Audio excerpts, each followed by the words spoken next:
Alright, welcome everyone. This is my new, long LP that we're going to be doing of Banner Saga. Ugh. From that intro, we're getting thrown right into action. Alright. Taking turns, left to right, blah blah blah. Alright. Yeah. I guess we're gonna move him here. We're getting straight into the battle here. These giant men are gonna attack these smaller guys. So what it's essentially explaining here is how we attack. So I did 5 damage to him because I believe this guy's got a little bit more strength. Alright, so I'm just kind of breezing through this opening part. So this guy has got 10, as you can see up here, I can't really keep it up, 10 armor and 13 strength. So we can move him over here. He's doing his thing. And I guess he can do an ability. Oh man! Oh man! That was fantastic. Oh, I guess we have to. So willpower. I'll explain this more once we get out of here. So we can attack with our strength. Since we've got more than him, so we can do 8 damage, and obviously he's got 9 more little health points left, so we click this and we're like, oh man, we can't do it. But then see, this little doohickey right there will use up willpower over here, so you only have so much, and when we click that it will use it up, but now we get to do 9 damage. Oh, he's dead. Alright. Yay. So we get some renown, which is like the currency in this game. So it's pretty cool. Like a rabid wolf, that one. How did it come to this? We fool ourselves believing that peace will last. My grandfather built all this from a poor fishing village, you know. He watched the gods die, watched the chaos that followed, watched man and var slaughter each other, even before the dreads arose. All we've done is traded one struggle for another. Now that there are no more dreads to war against, we war against ourselves. This chieftain meant to kill me, and he's not the first. A dozen families in the city would gladly take my chair. This one had men waylaying merchants, both north and south of the city, strangling trade. Quite well, I would add, though he denied it to his last. This sort of wolf doesn't stop biting because the head is cut off. It just grows a new head.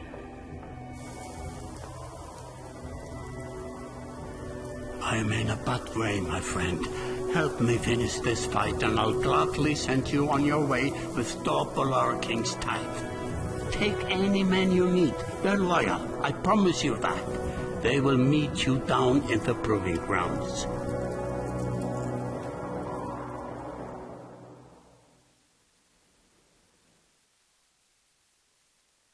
Chapter 1. Only the sun has stopped.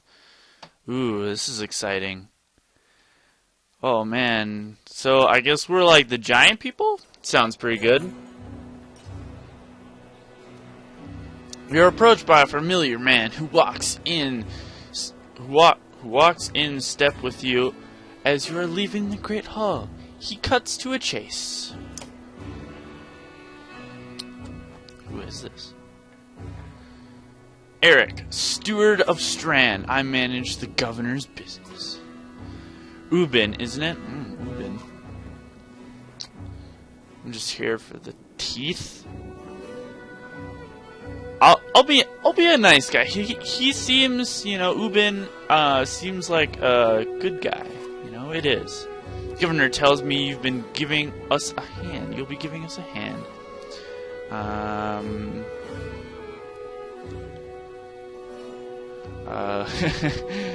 Alright, what do you have in mind? Staffling,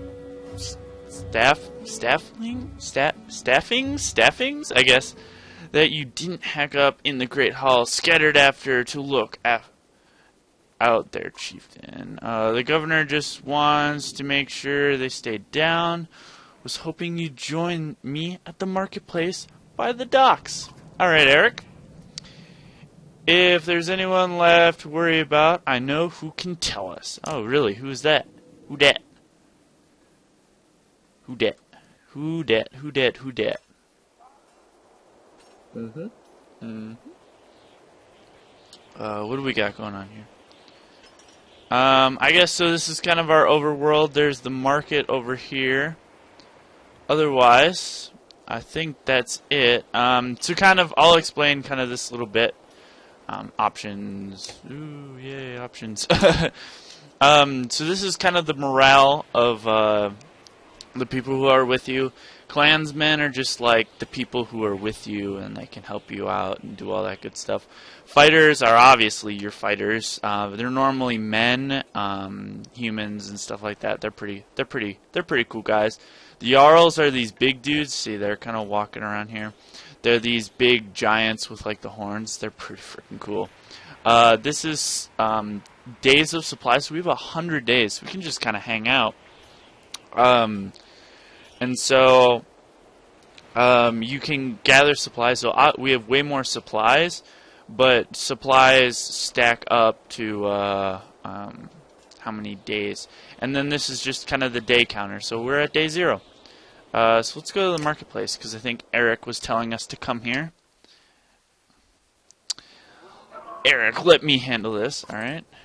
You meander through rows of open-faced houses and eroded stalls. Colored canvases flap on a briny current. One man in particular blanches as you approach. Hot! I'm in a good mood today. I'm not in a good mood today. Sorry, he's not happy. For what? Talking to an idiot? Whoa! Whoa! Shots fired! Oh my god.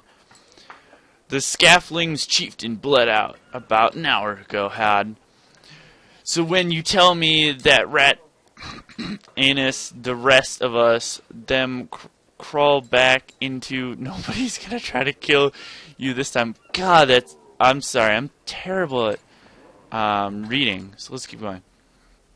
I don't talk to. They don't talk to me. Alright. Eric needs some help here. I don't have the patience for this. Say nothing.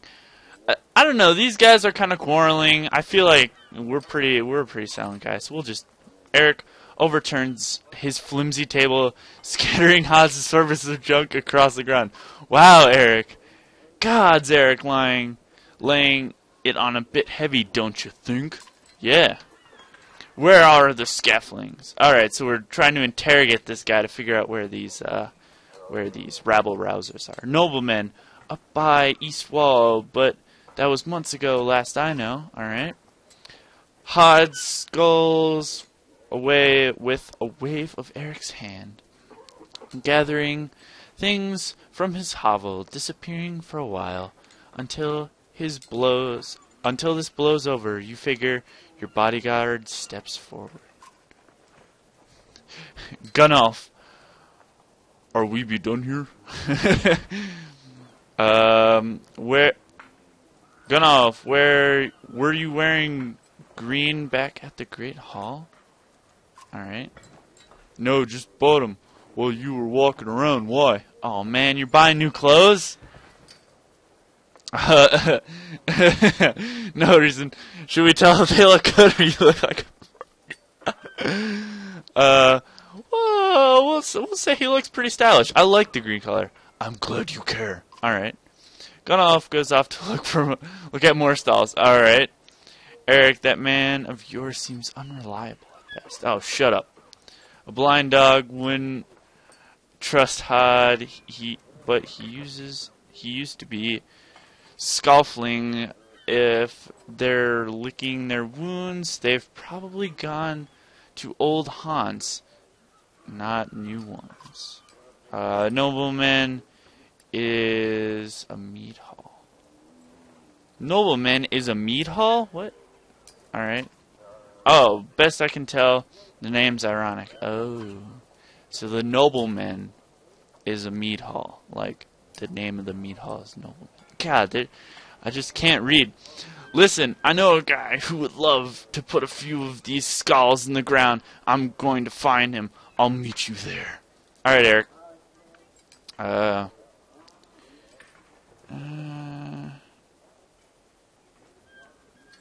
Should we have some sort of approach?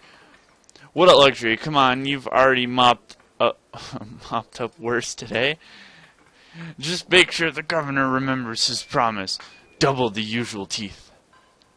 I'll remind him. Oh, so we're getting like kind of like an reimbursement for helping out these guys. So I guess Udin's pretty cynical.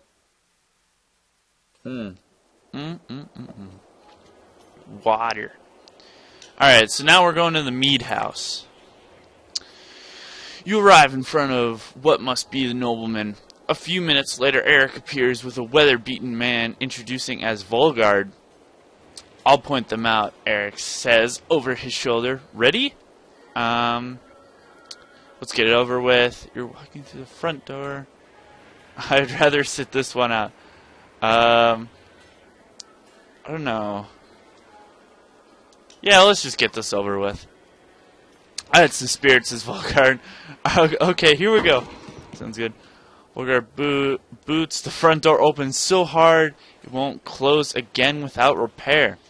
As you enter the hall, Eric is already at the head of the table, his axe drawn. Wide-eyed, drunken scaffolders scramble to find their own weapons, turning tables and mead skeins in the process. Oh man, we're getting into a scuffle here.